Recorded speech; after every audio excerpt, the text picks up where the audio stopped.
이 시편 50편 14절에서 23절입니다. 시편 50편 14절에서 23절이고요. 오늘은 고난의 날에 나를 부르라.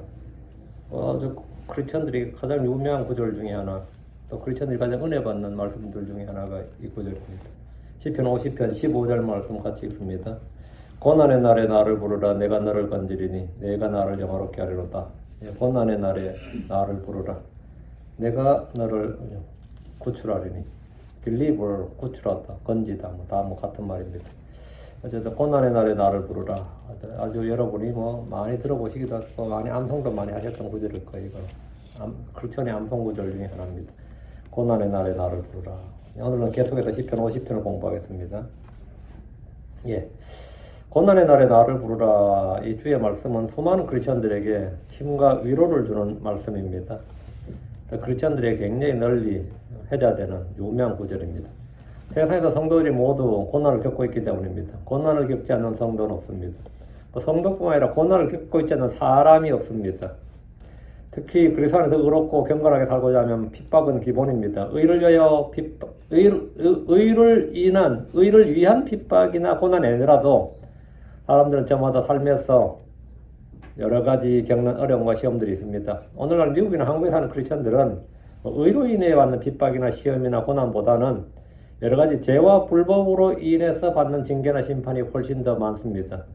여러분이 복음으로 해서 핍박받거나 복음으로 해서 시험을 받거나 그런 건 별로 없을 겁니다. 성경은 사람이 시험 받는 이유를 말해주는데 몇 가지 이유가 사람이 왜 시험을 받느냐? 첫째는 자신의 욕심에 이끌려 유혹을 받기 때문입니다. 그게 가장 큰 거예요. 자신의 욕심에 이끌려 유혹을 받는 것. 야고보서 1장 14절에 그러나 모든 사람이 자기 자신의 욕심에 이끌려 유혹을 받을 때에 뭘 받는다? 시험을 받나니. 유혹을 받을 때 시험을 받나니. 둘째는 뭐냐? 부유하게 되고자 하기 때문입니다.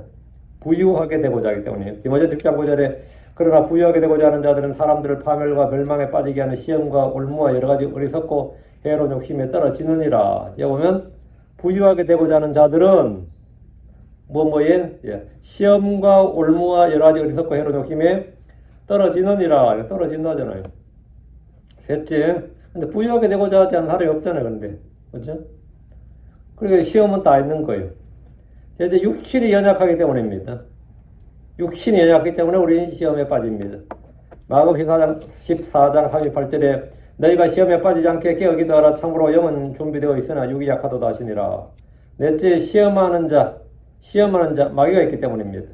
마귀는 의로운 욥을 시험했습니다. 마귀는 주 예수님을 시험했습니다. 마귀는 사도들과 성도들을 시험했습니다. 데살로니가 전서 3장 5절에 이것은 그 시험하는 자가 어떤 식으로든 너희를 시험하여 우리 속을 헛되게 하지 못하게 함이노라. 여러분, 그 시험하는 자가 어떤 식으로든 그 시험하는 자, 마귀죠. 그 시험하는 자가 그 성도들을 시험하는 마귀가 있다. 마귀의 존재가 있다 이거예요. 그 시험하는 자가 있기 때문에 우리가 시험을 받는 겁니다. 마귀는 시험하는 자가 사역자들의 속을 헛되게 하고 시험하는 자 마귀가 사역자들의 속을 헛되게 하고 성도들의 마음을 시험한다는 사실 우리 사실 잘 알고 있습니다. 우리 늘 이런 이유로 늘 시험을 받고 고난을 받습니다. 성경에서 예언적으로 이제 고난의 날에 나를 볼 때 고난의 날 하면 주의 날인 대환란을 말하지만 크리스천들은 육신에 몰리고 사는 모든 날들이 고난의 날입니다.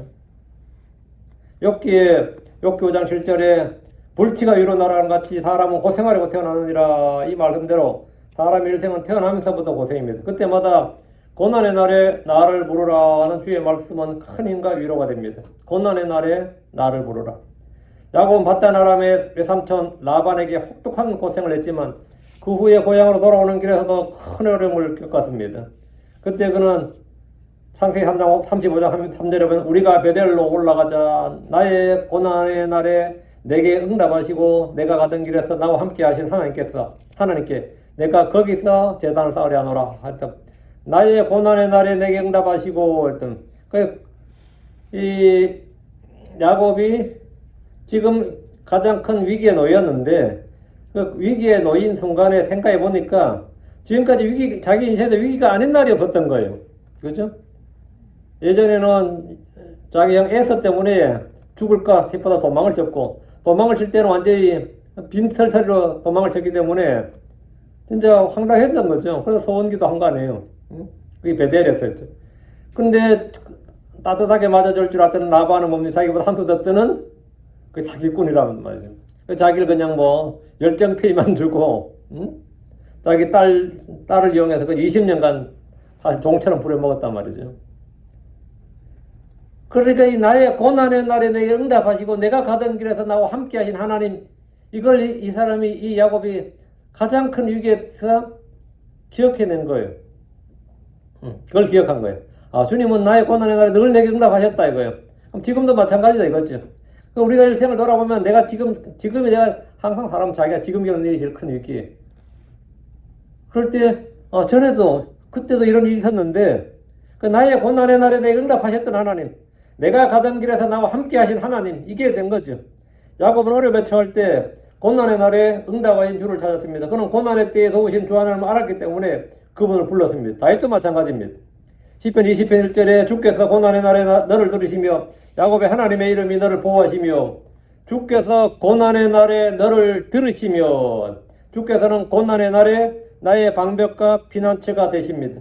고난의 날에 주를 부르면 주께서 응답하십니다. 시편 86편 7절에 나의 고난의 날에 내가 주를 부르니 주께서 내게 응답하시리이다. 주께서는 고난의 날에 강한 요새가 되십니다.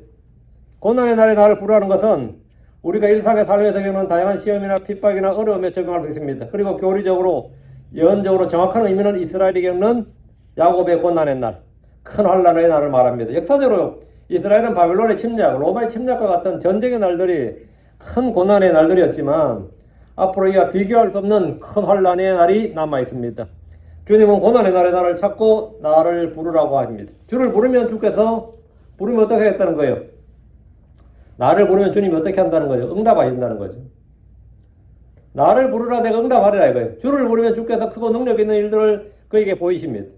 예레미야 33장 3절에 나를 부르라 그리하면 내가 내게 응답하고 내가 알지 못하는 크고 능력 있는 일들을 내게 보이리라. 주께서 지금 일하시는 영적 체험을 하고 싶다면 주를 찾고 주를 부르십시오. 주를 알지 못하는 사람들은 혼자서 가진 노력을 다하지만 고생이란 고생을 사서도 한다 그러죠. 그런데 사실 아무런 효과도 결과도 없습니다. 그러면 내가 인생이 저주받은 것 같아요. 난 멸망하려고 태어난 것 같습니다. 고난을 겪을 때 사람들은 다양한 반응을 보입니다. 왜 내게 이런 일이 일어났는지 모르겠다. 왜 하필이면 내게 이런 일이 하는데 사실 그런 고난은 모든 시험은 공통입니다. 나에게만 아니라 모든 사람이 사실 공통이에요. 왜 내게 이런 일이 일어났는지 모르겠다며 미치겠다고 불평하지만 사실 이야기 들어오면 이게 무슨 일인가 싶지만 사실 그보다 더한 이야기들이 훨씬 많습니다. 가끔 그 이야기 하죠. 소설은 현실을 따라가지 못한다 그래요. 소설가의 상상력은 현실을 따라가지 못한다 그럽니다.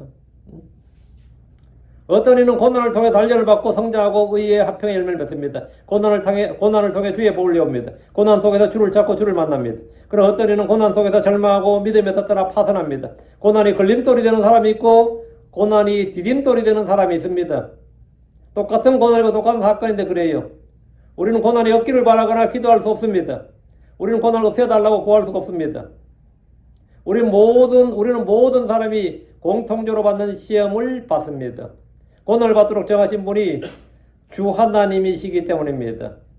데살로니가 전서 3장 3절에 아무도 이런 날들로 인해 흔들리지 아니하게 하려니라. 우리가 이런 고난을 받도록 정해진 줄을 너희 자신이 아느니라. 우리는 고난을 받도록 정해진 사람이라는 거예요. 우리는 구원과 영원한 생명을 받도록 정해진 자들이죠. 예수 믿는 사람은 다 영원한 생명을 받도록 정해진 자리고 몸이 구속받도록 정해진 자들인데 이 땅의 현실에서 이 몸을 입고 있는 동안에는 고난을 받도록 정해졌다 이거예요. 왜? 고난이 없으면 영광이 없습니다. 고난이 없으면 유업 보상이 없습니다. 고난이 없으면 배움도 없고 유익도 없습니다. 고난은 주께서 우리의 유익을 위해서 주신 거고 정해진 겁니다. 우리는 고난을 견뎌야 됩니다. 고난의 참여자가 되어야 됩니다. 우리는 고난을 이겨야 됩니다. 그리고 고난을 기뻐하고 즐거워야 됩니다. 왜냐하면 우리가 잠시 받는 가벼운 고난이 우리를 위해 훨씬 더 뛰어나고 영원한 영광의 무거운 것을 이루기 때문입니다. 우리가 고난당하는 것을 기뻐하는 것은 내가 약할 그때 내가 강하기 때문입니다. 자, 본문을 보겠습니다. 14절입니다. 하나님께 감사를 드리라. 또 지극히 높으신 이에게 내 서원을 갚으라. 예. 성경 우리에게 모든 일로 인해서 모든 일에서 감사를 드리라고 명령합니다. 이것은 하나님의 뜻입니다. 데살로니가서 5장 18절에 모든 일에서 감사하라. 이것이 그리스도 예수님께서 너희에 대한 하나님의 뜻이니라. 모든 일에서 감사하라. 이 감사하는 것이 하나님의 뜻이다. 하나님의 뜻. 예, 감사를 드리는 이런 영적 희생물입니다. 성경은 감사의 희생물이라고 합니다.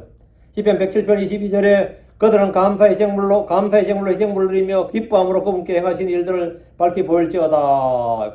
시편 116편 17절에 내가 주께 감사의 희생물을 드리고 주의 이름을 부르리이다. 감사를 드리는 이런 영적 제사장들이 주께 드린 영적 희생물입니다. 히브리서 13장 15절에도 그러므로 우리가 그분으로 말미암아 계속해서 찬양 희생을 하나님께 드리자. 그것은 곧 그분의 이름에 감사를 드리는 우리 입술의 열매니라. 모든 일에서 하나님께 감사를 드리십시오. 또 지극히 높으신 이에게 내 서원을 갚으라. 서원은 주 앞에서 한 맹세, 주 앞에서 한 맹세, 약속을 서원이라고 합니다. 주 앞에서 행하기로 한 것은 우리가 문서로 남지 않아도 생각과 양심과 마음에 선명하게 남아서 그것을 이행하도록 합니다. 서원을 한 후에 갚지 않으면 죄가 됩니다. 전도서 5장 4절 5절에 보면 서원에 대한 경고가 있습니다. 내가 하나님께 서원하거든 그것을 갚는 일을 미루지 말라. 그분께서 어리석은 자들을 기뻐하지 않으시나니 내가 서원한 것을 갚을지어다. 내가 서원하고 갚지 않는 것보다 서원하지 않는 것이 나으니라. 서원을 깨뜨리지 말라는 것은 율법입니다.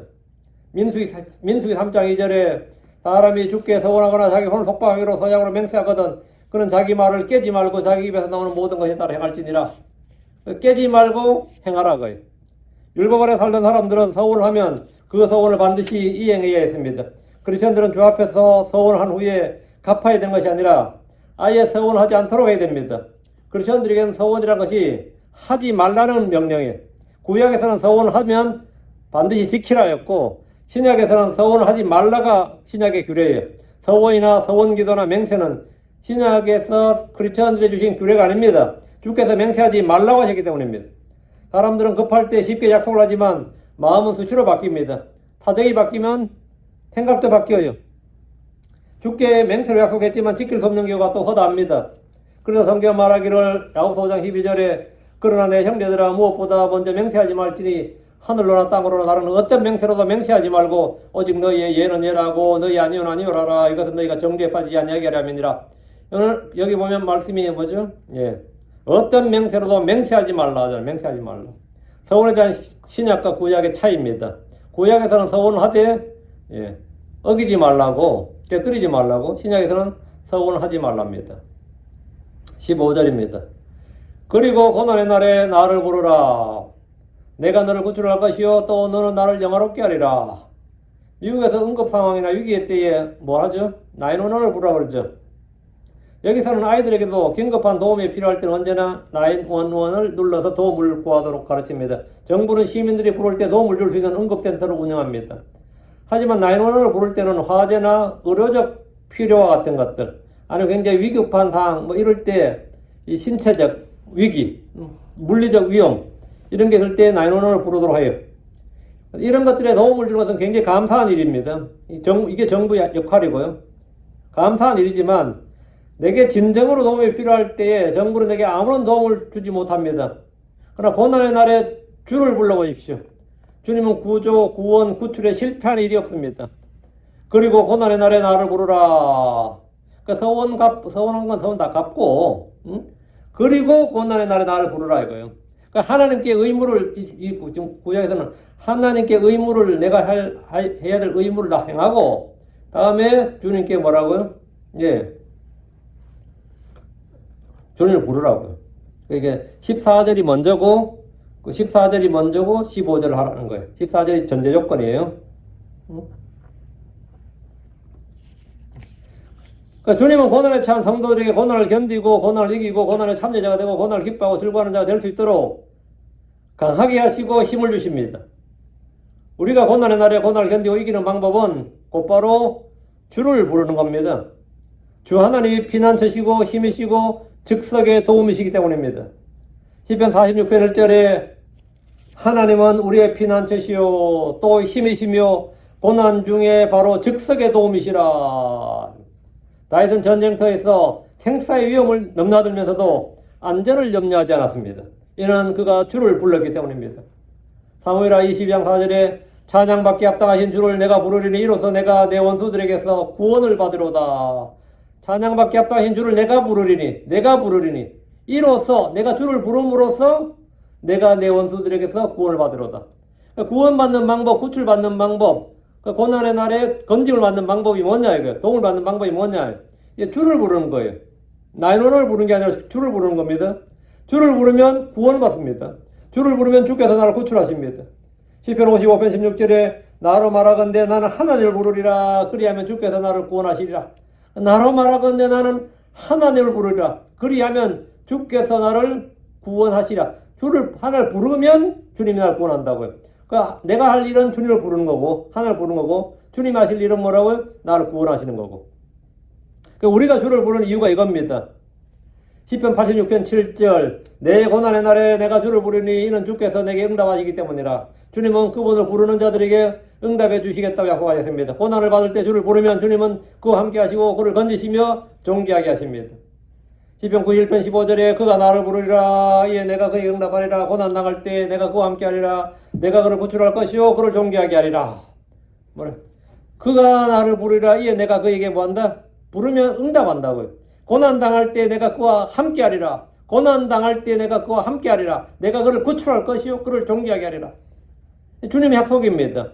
고난의 날에 주를 부르면 그는 주를 영화롭게 할 수 있습니다. 주님은 기도응답을 통해 영광을 받으시는 분입니다. 16절입니다.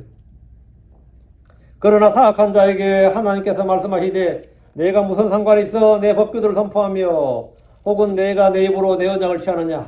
여기 사악한 자가 누구냐. 사악한 자이고 사악한 자겠죠. 16절에서 22절은 사악한 자에게 하신 주의 말씀인데, 근데 여기서 말하는 사악한 자가 누구인지를 보면 놀랍게도 이 사악한 자에 해당하는 가장 대표적인 인물이 누굴 것 같아요? 아합? 아니면 여러분 누굴 것 같아요? 가인? 아니면 뭐 성경에 사악한 자가 여러 사람 있잖아요. 파라오 누구? 여기서 그러나 사악한 자에게 하나님께서 말씀하시되 내가 무슨 상관이 있어 내 법규를 선포하면, 네가 내 법규를 선포하다니 이게 뭔 일이냐 이 말이에요. 내 법규하고 네하고 뭔 상관이 있느냐. 혹은 내가 내 입으로 내 언약을 취하느냐 이 말. 이 말은 뭐죠? 이 사람이 신자란 말이지, 또는 하나님의 사람이란 말이죠. 아니면 하나님의 백성이거나, 아니면 하나님의 대언자거나, 아니면 하나님의 제사장이거나, 그런 사람이라 보이지. 뒤에 내가 무슨 상관에서 내 법규를 선포하며, 불신자들은 하나님의 법규를 선포할 일이 없잖아요. 혹은 내가 내 입으로 내 언약을 취하느냐. 불신자들은, 이 교도들은 언약을 취할 일이 아예 없지. 근데 주의 법규를 선포하고 주의 언약을 입으로 취한다는 말은 뭐죠? 이 사람이 최소한 뭐다?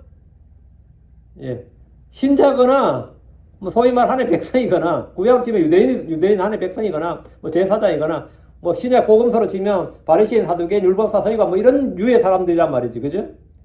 근데 이런 사람들이라고, 16절에서 22절 사악한 자에게 주신 말씀인데, 여기서 말하는 사악한 자가 누구인지를 보면 이 불신자의 이교도들이 아니란 말이죠. 여기 가장 이 말씀의 16절부터 22절에 가장 합당한 사람을 한 명 꼽으면 다윗입니다. 다윗이에요. 대언자였던 다윗은 죄를 범하면서 주의 법규들을 선포했습니다. 왜? 대언자였으니까 주의 법규들을 선포했어요. 그의 입으로 주의 언약을 취했습니다. 그리고 그 다음 17절에 주의 말씀을 뒤로 던졌어요. 도둑을 보는 그때에 동조하고 가늠하는 자들과 동참하는 자가 되었습니다. 다윗이 가늠했다는 걸 이해되는데 도둑이라는 건 좀 그렇지 않냐? 도둑이 봤죠? 남의 안내를 훔쳤잖아요. 도둑이었다고.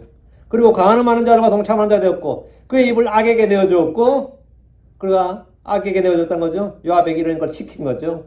혀로는 속임수를 꾸몄습니다. 바세바가 가늠했을 때 그는 의로운 자가 아니라 사악한 자로 생각했습니다. 본문이 말하는 사악한 자는 범죄한 다윗과 같이, 다윗이 대표고, 다윗과 같이 주의 백성, 주의 대언자, 주의 제사장이라 하면서 주의 법을 버린 자를 말합니다. 당연히 신약에서 크리스천들이 다 이 범법하는 크리스천들, 타락하고 배교하는 크리스천들이 다 여기에 해당됩니다. 솔로몬도 사악한 자에 해당합니다. 솔로몬도 배교하고 타락하고 우상을 숭배하고 사악한 자에 해당합니다. 그러면서 뭐라고요? 주의 법규를 선포하고 그 입으로 주의 언약을 취했어요. 배교한 이스라엘과 유다도 본문이 말한 사악한 자에 해당합니다. 보험서에 나오는 제사장이나 바리새인이나 서기관이나 율법사나 사두개인들 장로들 모두 다 사악한 자로 불립니다. 입으로는 믿는다고 고백하면서 행위로는 주를 부인하고 주의 말씀을 버리는 자들. 율법의 형식과 행위를 하지만 율법에서 중대한 것들을 버린 자들은 사악한 자. 그래서 주님께서는 그들에게 내가 무슨 상관이 있어 내 법규를 선포하며 이런 거예요. 혹은 내가 내 입으로 내 언약을 취하느냐. 내가 무슨 상관이 있어. 네가 내 법규하고 무슨 상관이 있긴 하냐 이 말이야. 내가 무슨 상관이 있어 내 법규를 선포하느냐. 혹은 내가 내 입으로 내 언약을 취하느냐. 다윗은 주의 대언자의 왕으로서 주의 법규들을 선포했습니다. 백성들의 주의 법을 지킬 것을 명령했습니다. 이것은 사울 왕도 마찬가지입니다. 유대 왕들 중에 그렇지 않은 사람이 없을 겁니다. 그러나 그들 중에는 사악한 자가 많았습니다. 이는 제사장들도 마찬가지입니다. 이스라엘의 목자들도 마찬가지였습니다. 복음서에 나오는 바리새인들, 사두개인들은 뱀들, 독사들이라 불리는 사악한 자들이었습니다. 주님께서 그들을 뱀들, 독사들 또는 위선자들아 이랬죠. 사악한 자들이었다고요. 그러나 그들은 늘 주의 법규들을 선포하고 주의 언약을 취했습니다. 이 말씀은 오늘날 크리스천들에게도 그대로 적용됩니다. 주님은 믿음이 없는 세대, 행함이 없는 믿음을 가진 자들을 사악한 자로 합니다. 내가 무슨 상관이 있어 내 법규들을 선포하느냐, 혹은 내가 내 입으로 내 언약을 취하느냐, 이 위선자들아 이 말이에요. 이것은 주의 법을 선포하고 주의 언약을 취할 자격이 없는 사람들이란 말입니다. 수많은 목사들이 죄는 제대로 짓고 설교는 설교대로 합니다. 수많은 사람이 죄는 제대로 짓고 교회는 교회대로 옵니다. 기도는 기도대로 하고 이게 얼마나 잘 분리가 되어 있는지 몰라요. 이게 별개의 것처럼 해요. 자칭 유대인들이란 사람들은 율법을 말하면서 행하지 않음으로써 주의 이름을 모독합니다. 자칭 크리스천들이란 사람들은 믿음을 외치면서 행하지 않음으로써 주의 이름을 더럽게 합니다.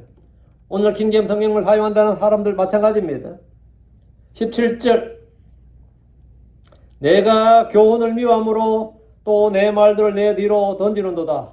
다윗은 주의 법을 사랑하고 즐거워하며 주야로 묵상했던 사람이지만 죄를 지을 때는 주를 두려움이 없었고 교훈을 미워함으로 주의 말씀들을 뒤로 던졌습니다. 주께서는 우리의 모든 죄를 주의 등 뒤로 던지시는 분입니다. 그러나 타락한 성도들은 주의 말씀들을 멸시하고 뒤로 던집니다.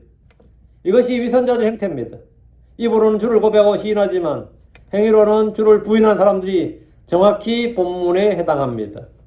정확히 본문에 해당해요. 18절입니다. 내가 도둑을 보는 그때 내가 그에게 동조하고 간음하는 자들과 동참하는 자가 되었도다. 누가 도둑질에 따르면 저도 그랬어요. 누가 간음에 따르면 저도 그랬습니다. 이렇게 된 거예요.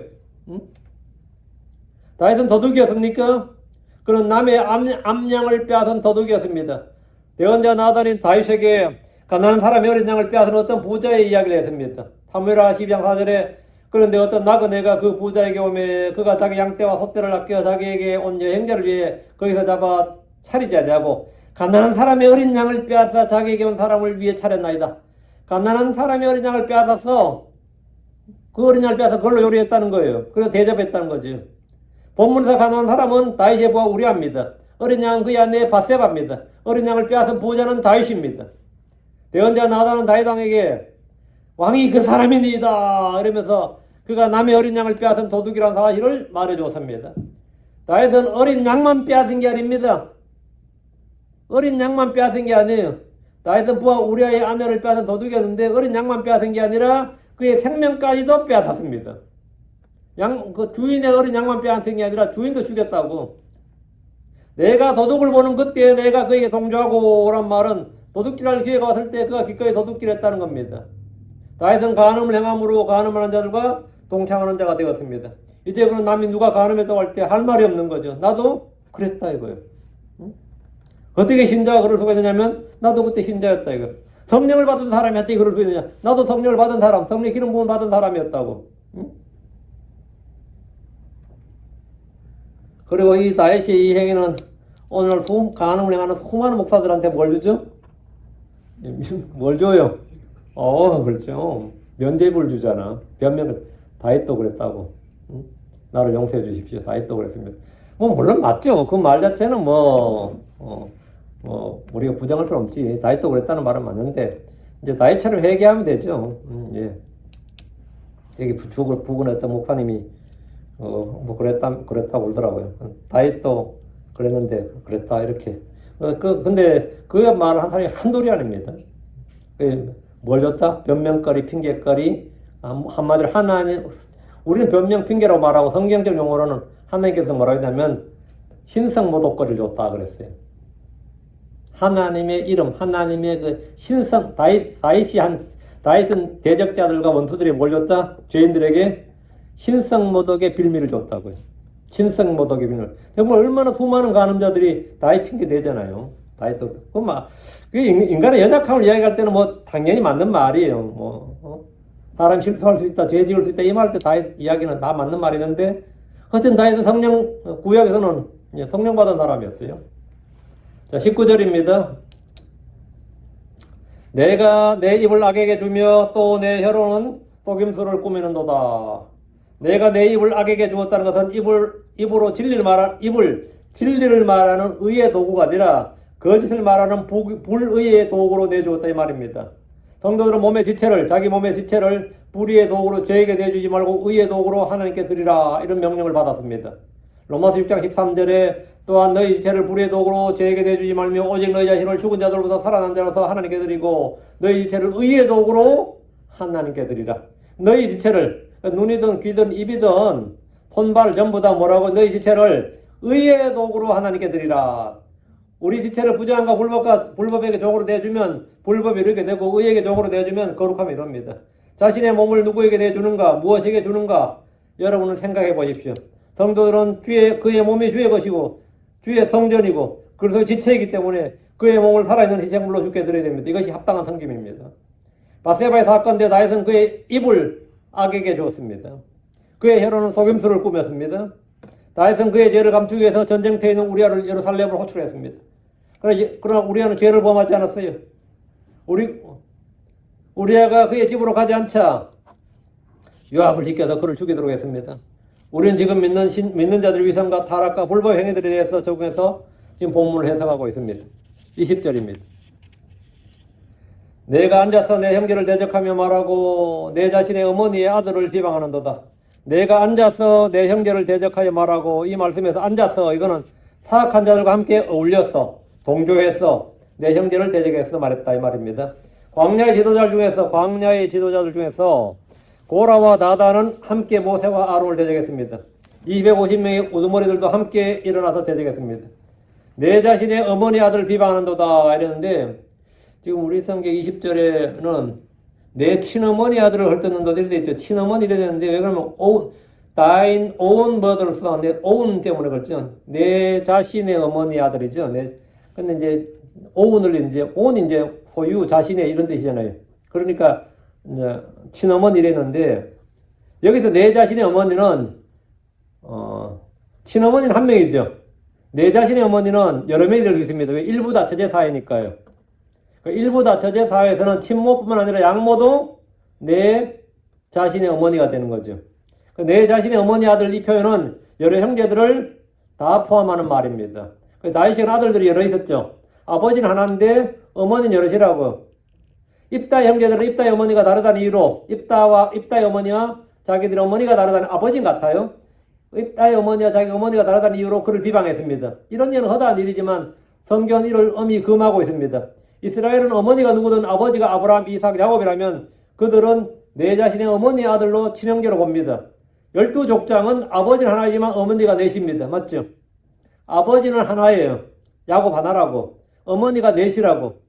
그들은 모두 서로에게 내 자신의 어머니의 아들이 됩니다. 12형제가 전부 다 내 자신의 어머니 아들이 된다고요. 그런데 서로 사랑하고 섬기는 대신에 서로 요셉에 대해서 대적해서 말했고 비방했습니다. 다윗도 마찬가지입니다. 다윗의 형제들은 다윗을 대적하고 비방했습니다. 다윗은 죄를 지을 때 거짓으로 우리아를 대적했고 비방했습니다. 다윗의 부하 장수였던 요압은 다윗의 죄, 불법, 사악한 음모를 충분히 눈치챘지만 악을 행했습니다. 그도 사악한 자였습니다. 21절입니다. 이 일들을 내가 행하였을지라도 이에 내가 잠잠하였더니 내가 나를 전적으로 너와 같은 일로 생각하는도다. 그러나 내가 너를 책망하리라. 또 그것들을 내 눈앞에 차례대로 놓으리라. 사악한 자, 위선자가 이런 일을 행하였을지라도 주께서 잠잠하셨다요. 주께서 즉석에서 그를 심판하고 한 건 아니다 말이죠. 이 말은 심판이 속히 집행되지 않았다. 그럼 어리석은 자들, 사악한 자들 어떻게 생각하죠? 하나님 없다 생각하는 사람. 하나님은 우리의 일에 간섭하지 않는다 생각하는 사람. 아니면 나중 후에 심판 때나 우리가 뭐 이제 이 현세에서는 별 중요하지 않다. 심판 때 뭐 심판 받지 뭐 이런 사람 별 사람 다 있는데 전도서 8장 11절에 악한 일에 대한 판결이 신속히 집행되지 아니하므로 그런 까닭에 사람들의 아들들의 마음이 악을 행하려고 그들 속에서 완전히 고정되었도다. 뭐래? 악한 일에 대한 심판이 신속히 집행되지 않았다. 악한 일에 대한 판결이 신속히 집행되지 않으므로 사람들의 아들들의 마음이 악을 행하려고 그들 속에서 완전히 고정되었도다. 하나님 오래 참으시면 악한 자들에 대해서 오해를 불러일으킵니다. 주님은 모든 사람이 구원을 받고 회개하도록 악을 행하였을지라도 잠잠한 것인데 사람들은 하나님이 없다고 생각합니다. 하나님이 자신과 같은 줄로 알기도 합니다. 하나님이 자기가 같은 줄, 내가 나를 전적으로 너와 같은 줄로 생각하는도다. 이 말은 뭐예요? 하나님을 사람처럼 생각한다는 거죠. 자기 자신처럼 생각한다 이거예요. 이사야 55장 8절 9절에 내 생각들은 너희 생각들과 같지 않으며 내 길들은 너희 길들과 같지 아니하니라. 주가 말하노라. 하늘들이 땅보다 높음 같이 내 길들은 너희 길들보다 높으며 내 생각들은 너희 생각들보다 높으니라. 사람들은 성경을 알지 못할 때 하나님에 대해서 크게 오해합니다. 하나님은 눈에 보이지 않기 때문에 하나님을 본 적이 없잖아요. 하나님 눈에 보이지 않기 때문에 하나님을 멋대로 상상하고 생각합니다. 하나님을 철학적으로 규정하고 정의한 이도 있고 신화나 전설에서 들은 신들에 빗대어서 생각하기도 하고 하나님을 사람처럼 생각하는 이도 있습니다. 하나님을 하나님으로 바로 아는 사람은 극히 적습니다. 악인들은 악을 행하면서 하나님이 어디 있느냐고 합니다. 주께서 잠잠하실 때 하나님은 무능력해 보이기도 하고 사람들의 일에는 관심이 없는 것처럼 생각하기도 합니다. 21절에 내가 나를 전적으로 너와 같은 줄로 생각하는도다. 하나님은 사람이 아니시기에 사람과 같지 않습니다. 그 가장 큰 오해예요. 내가 나를 전적으로 너와 같은 줄로 생각하는도다. 이거는 하나님에 대한 가장 큰 오해다 이거예요. 21절 그러나 내가 너를 책망하리라. 또 그것들을 내 눈앞에 차례대로 내놓으리라. 차례대로 놓으리라. 주께서는 사악한 자를 책망하십니다. 성도들이 죄를 지으면 책망하시고 징계하십니다. 그것들을 내 눈앞에 차례대로 놓는다는 것은 그가 행한 모든 일을 드러내신다는 겁니다. 그리스도인들은 그리스도 심판석에서 그가 행한 모든 일들이 다 드러날 겁니다. 하나님은 성도들의 모든 행위를 기록한 책들이 있습니다. 다니엘서 7장 10절에 불같은 시내가 그분 앞에서 흘러나오고 천천히 그분을 섬기며 만만히 그분 앞에 서 있더라. 심판이 준비되고 책들이 펴져 있더라 했습니다. 또 계시록 20장 12절에도 죽은 자들이 자기 행위들에 따라 책들에 기록된 것들에 근거하여 심판을 받았더라. 주께서 잠잠하다고 해서 죄가 가려지거나 숨겨진 것이 아닙니다. 심판이 속히 집행되지 않는다고 해서 죄가 없어진 것이 아닙니다. 다 기록되고 심판날에 다 회개보고야 됩니다. 22절입니다. 이제 이것을 깊이 생각하라. 너희 하나님을 잊어버리는 자들아. 그렇지 않으면 내가 너희를 산산히 찢으리니 건질 자가 없으리라. 이제 이것을 깊이 생각하라. 뭐예요? 하나님께서 너를 책망하시고 그것들을 내 눈앞에서 차례대로 내놓는다 이거예요. 우리는 모두 다 심판석에서 주님 앞에서 회개보고 해야 된다는 거. 이걸 깊이 생각하라고요. 이제 이것을 깊이 생각하라. 너희 하나님을 잊어버린 자들아. 여러분 평소에 하나님을 의식하며 삽니까? 잊어버리고 삽니까? 물론 뭐 성경 읽을 때나 기도할 때나 교회 올 때나 하나님을 의식하겠지만 평소에는 하나님을 보통 잊어버리고 살죠. 보통 많이. 세사 뭐 몇 시간은 뭐 잊어버리고 내 할 일에 정신 팔리면 잊어버리고 살지 어떻게? 그러다 보면 하루 이틀 잊어버리고 살기도 하고 일주일씩 잊어버리고 살기도 하고 그렇습니다. 주께서 모두 하시고 모두 심판하신다는 사실을 깊이 생각하는 거예요. 주님께서 어떤 분이라는 걸 깊이 생각해야 된다. 주께서는 사람이 아니심을 깊이 생각하는 겁니다. 우리는 늘 주 하나님을 깊이 생각해야 됩니다. 주 그분은 하나님이시요 다른 분이 없음을 마음속으로 깊이 생각해야 됩니다.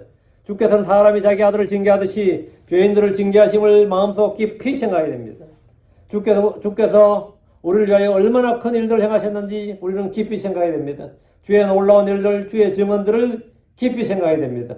이런 일들을 깊이 생각하면 사람은 자기 자신도 모르게 변화를 받습니다.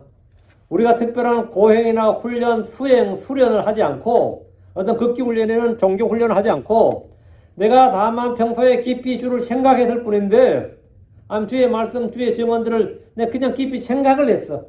근데 자꾸 생각하는 버릇을 들였어요. 자꾸 생각을 하면 그 사람이 뭐 한다고요? 변화를 받습니다. 이거 정말 놀라운 일이에요. 주를 생각하면 변화를 받는다고. 예, 주님께서 변화의 원천이시기 때문입니다. 그분이 변화의 능력자시. 그래서 사람이 어떻게 변화를 받냐면 교회 온다고 변화를 받는 게 아니고 내가 들은 말씀을 가지고 주를 생각하는 이게 사고력이야. 이게 정말 철학이라고요. 깊이 생각하는 거예요. 이게 정말 지혜자예요. 내가 주를 생각하고 주 예수를 깊이 생각한단 말이에요.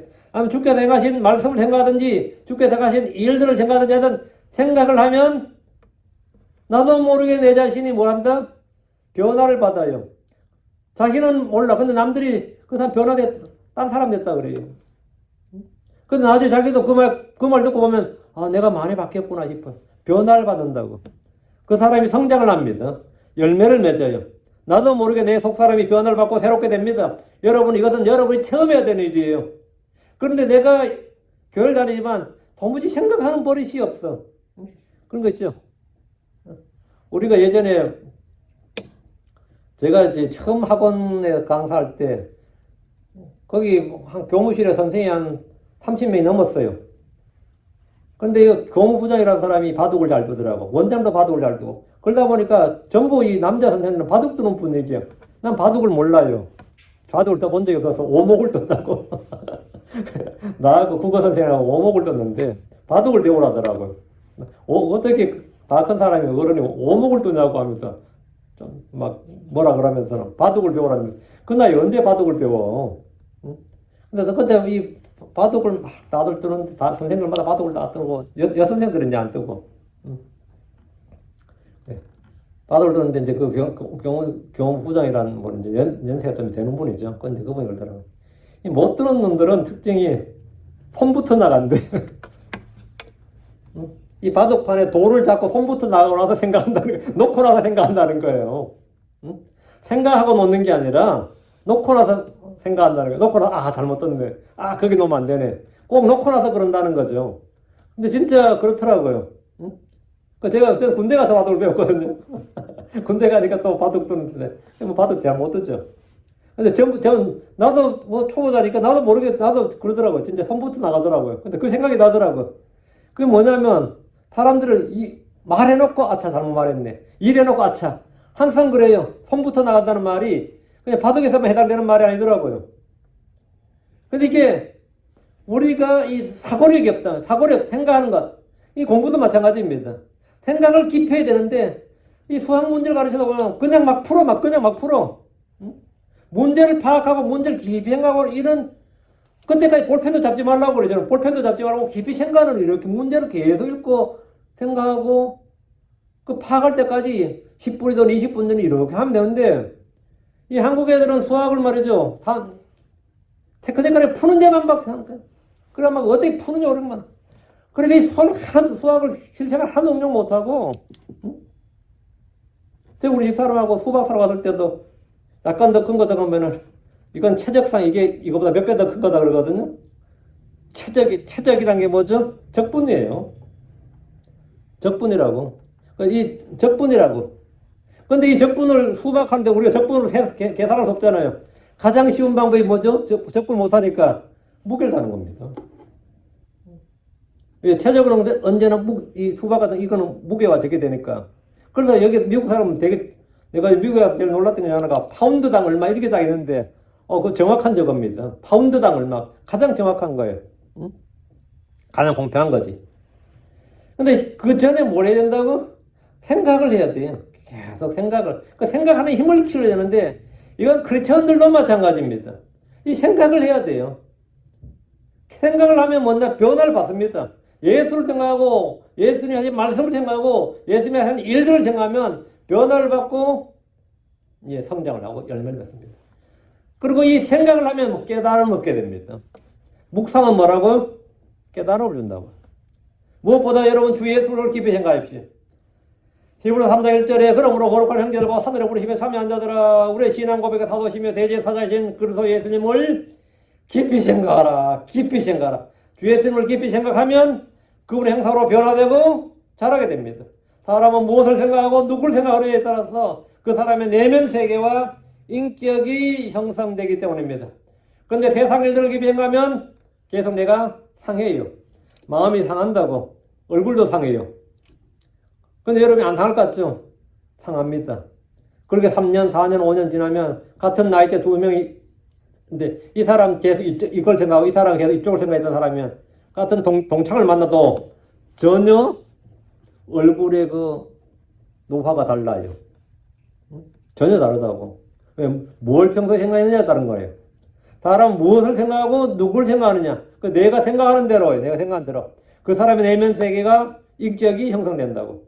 주께서 생각하라는 것들을 주께서 생각하라고 하는 것들을 생각하지 않으면 사람의 생각과 상상은 헛된 것, 불법의 것을 생각하고 계속해서 허탄한 생각을 하게 되고 악한 것들을 생각하게 됩니다. 그래서 생각하게 되는데 사람은 뭐라 그러냐면 그런 걸 생각하는 사람이 뭐라는 얘기가 내가 생각하는 게 아니고 생각난다 그래요. 생각한다와 생각난다의 차이가 뭘 같아요? 아, 나도 그런 거 생각하고 싶지 않는데 저절로 그런 생각이 떠오르는데 저절로 생각이 나는데 저도 이게 엄청나게 고민이 많았어요. 이게 예수 믿고 나서도 자꾸 이 생각이 나는 것들은 어떻게 해야 되는 거야? 생각이 나는 생각을 사로잡아. 고린도서 10장 5절에 있죠. 생각을 사로잡는 법이 뭐냐? 내가 생각을 어떻게 컨트롤하느냐야. 사람이 어떻게 생각을 컨트롤하냐는 내가 생각할 대상을 정하는 겁니다. 내가 무엇을 생각하고 생각할 대상을 정할 때부터 이 생각할 대상을 정할 때부터 그래서 하나님의 은혜와 평강에 내 마음을 다스려야 비로소 내가 생각과 상상을 내가 컨트롤할 수 있어요. 내가 내 손과 발을 컨트롤 못하면 어떻게 되는 거죠? 이거 완전히 이거 난감한 거죠. 근데 내가 내 생각과 상상을 컨트롤하지 못하면 그 사람 어떻게 되는 거예요? 예. 그런 건 이제 분노 조절 장애, 성격 장애, 양극성, 쌍극성 장애, 별의별 장애가 다 붙는 겁니다. 여러분이 깊이 생각하라. 여기 본문 말씀대로 깊이 생각하라. 이제 이것들을 깊이 생각하라. 하나님을 잊어버린 자들아.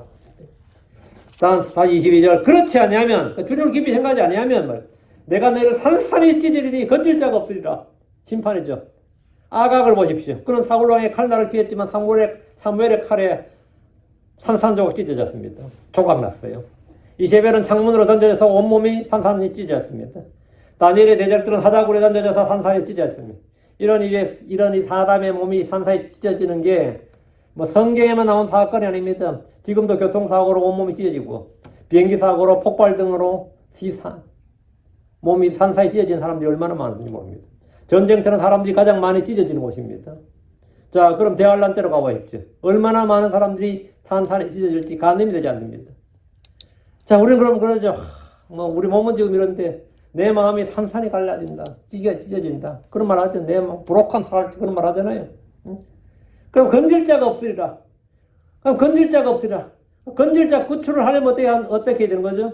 고난의 날에 내가 나를 부르라. 그리하면 내가 너를 건지리라. 그리하면 내가 나를 영화롭게 하리라. 이게 되는 거죠.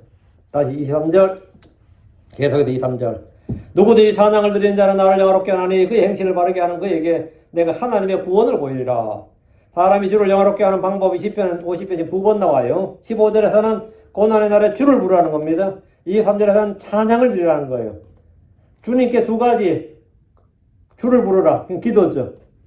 예. 다음엔 찬양을 드리라. 찬양은 영적 희생물입니다.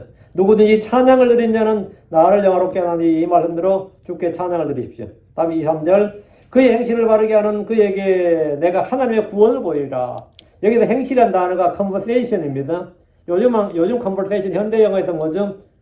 English conversation 영어 회화할 때 대화죠. 이게 conversation인데 킹제임스에서 conversation은 행실, 행위, 생활 방식 이런 거예요. 빌립보 3장 20절에 우리의 생활 방식은 하늘에 있으며 거기로부터 또한 우리가 구원자 주 예수 그리스도를 기다리노니 이런 말씀이 있는데 여기 우리의 생활 방식은 할 때 생활 방식이 conversation, our conversation is in heaven. 우리의 생활 방식이 하늘에 있다고. 그래서 어떤 분이 그러더라. 킹제임스 성경 conversation을 NIV에서나 개혁에는 시민권이라고 번역했는데 conversation 어떻게 해요? 이렇게 대화지 어떻게 생활 방식이라고 번역한다고 이런 분들이 있었어요. 우리의 생활 방식인데 이게 한 번, 두 번 나온 게 아닙니다. 베드로전 3장 1절 2절에 아내들아 이와 같이 너희 남편에게 복종하라. 이것은 누가 말씀에 순종하지 아니하여도 그들 또한 말없이 아내 행실을 통해 얻고자 함이 두려움이 동반된 너희의 정숙한 행실을 그들이 눈여겨보느니라. 아내 행실, 정숙한 행실. 이 정숙한 행실 chaste conversation입니다. 아내 행실도 마찬가지로 conversation of your wife, thy wife. 내 아내 행실. 전부 다 conversation. 둘 다 1절, 2절 나오는 아내 행실, 정숙한 행실 할 때 행실이 conversation이에요. 야고보 3장 13절에 너희 가운데 지식을 갖추고 지혜로운 자가 누구냐? 그는 지혜의 온유함으로 선한 행실에서 나오는 자신의 행위를 보일지니라. 여러분, 선한 행실에서 나오는 선한 행실, 이게 good conversation입니다. 선한 행실이. 그 conversation의 뜻이 알겠죠? 생활 방식, 행실이, 행실.